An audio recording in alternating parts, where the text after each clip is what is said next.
PMN news, देश की आवाज।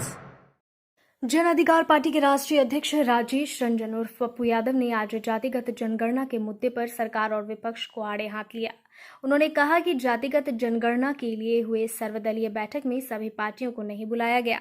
इसमें उन्हीं को बुलाया गया जो कुछ खास जातियों की जनगणना के समर्थक हैं।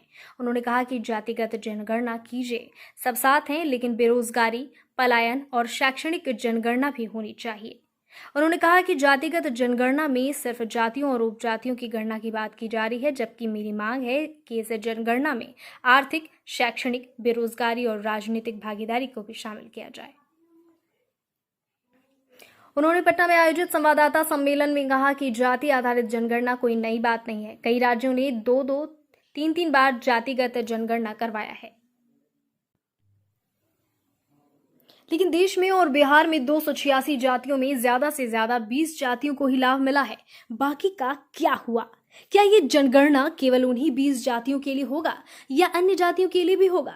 बिहार की जनता यह जानना चाहती है। जो 40 वर्ष शासन में रहे, वे लोग जातिगत जनगणना, विशेष राज्य और विशेष पैकेज के सवाल पर सड़क पर क्यों नहीं आए? उन्होंने सवाल उठाया कि क्या पलायन किए हुए बिहारियों की जनगणना होगी? क्या उन्हें वापस लाया जाएगा? क्या जातिगत जनगणना पर गरीबी, बेरोजगारी की बात होगी? क्या सरकार इस बात की गारंटी देगी कि इस जनगणना के बाद वर्चस्ववादी जातियों का बोलबाला नहीं होगा? उन्होंने मांग की कि राज्य सरकार विधानसभा में एक श्वेत पत्र लाए कि किन जातियों को नौकरी, विधायिका आदि में अवसर नहीं मिला है। जातिगत जनगणना से पहले जिन जातियों को आर्थिक, शैक्षणिक, रोजगार और राजनीति में सम्मान नहीं मिला है, उसे सामने लाएं। जातिगत जनगणना आवश्यक है, पर शराबबंदी की तरह इसे मौलिक चीज मत बनाइए।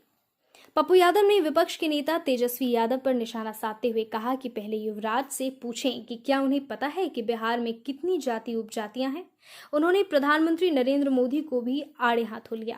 कहा कि अडानी और अंबानी के घर ईडी को भेजिए, तब पता चलेगा कि देश का पैसा कहां जा रहा है।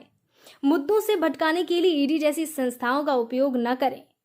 प्रेस वार्ता में राष्ट्रीय प्रधान महासचिव रघुपति सिंह, प्रदेश अध्यक्ष राघवेंद्र कुशवाहा, राष्ट्रीय प्रवक्ता प्रेमचंद सिंह मौजूद थे। वह जाति इन लोगों के नजर में जो दबंग जाति है, वही जाति है।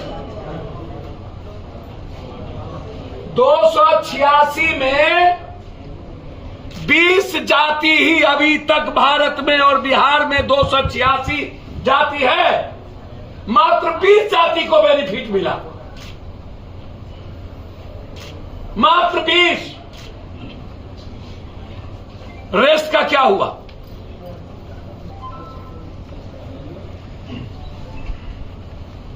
क्या ये जाति जनगणना दबंग जातियों के लिए सिर्फ होगा कि रेस्ट 20 के बाद जितने कमजोर, वंचित, गरीब जाति है उसके लिए होगा? मेरा मैं अरे नीतीश कुमार बहुत शुरू से कह रहे हैं कि जाति जनगणना कराना चाहिए। कर्नाटक में जाति जनगणना हुई थी, तो जाति जनगणना तो बहुत पहले से सवाल खड़ा था। कोई एक बार, 2-2, 3-3 बार जाति जनगणना स्टेट ने किया है। यह बिहार की जनता जानना चाहती है कि जाति जनगणना को आपके परिवार ने आज तक, और 40 सालों से दोनों आदमी सत्ता में है, बीजेपी और आप, 2 साल आप बीजेपी के नीतीश बाबू के साथ रहे।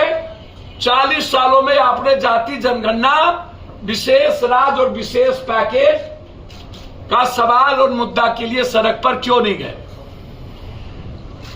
बिहार के बंटवारे में बीजेपी और आपकी भूमिका बराबर की है। बिहार के 4.5 करोड़ लोगों को पलायन करने पर सबसे ज्यादा मैं जानना चाहता हूं, क्या पलायन किए हुए बिहारियों पर सवाल विपक्ष का से जानना चाहूंगा दोनों आदमी से, क्या उसकी जनगणना होगी? क्या आप उसको वापस लाएंगे?